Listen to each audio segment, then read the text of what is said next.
तो लॉग के typical questions की सीरीज में ये अगला क्वेश्चन है हमारे पास। If x is equal to 100 to the power a, y is equal to 10,000 to the power b and z is equal to 10 to the power c, तो हमें निकालना है log 10 root y upon x square z cube.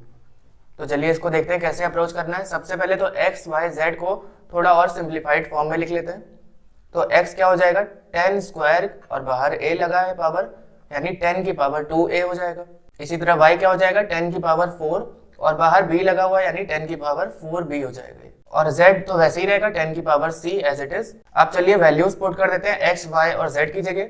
तो ये कुछ इस तरह से हो जाएगा log 10 root y upon x square z cube will be equal to log 10 plus log root y। इसका मतलब क्या है, ऊपर आप देखें तो यहाँ पे दो प्रोडक्ट में गिवन है, तो ये log a plus log b में स्प्लिट हो जाएगा।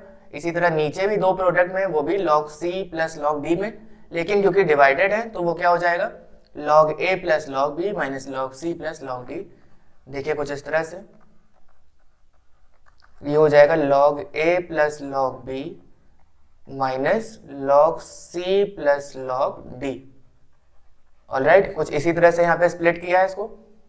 सो this will be equal to 1/2 log y, और log 10 की वैल्यू आपको पता है 1 होती है। इसी तरह यहाँ पे भी हम लोग पावर्स को आगे ले आएंगे, क्या हो जाएगा 2 log x और 3 log z के बराबर। अब चलिए y, x और z की जो वैल्यूज हमें पता है वो पुट कर लेते हैं।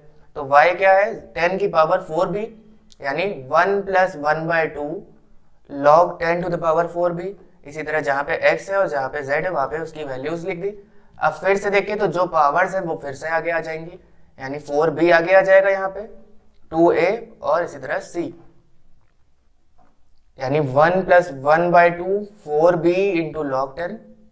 इसी तरह यह क्या हो जाएगा 4a इंटू log 10 और this will be equal to log 10। log 10 हर जगह 1 ही हो जाएगा, तो इसको सिंप्लीफाई करेंगे तो ये आ जाएगा finally 1 minus 4a plus 2b minus 3c। Alright, ये थोड़े टिपिकल क्वेश्चन है। सबसे पहले आपकी अप्रोच रहेगी कि आप x y z को निकाल लें, और उसके बाद जहां पे आपको क्वेश्चन में पुट करना है वहां पे उसकी वैल्यूज को पुट करके तब सिंप्लीफाई करेंगे।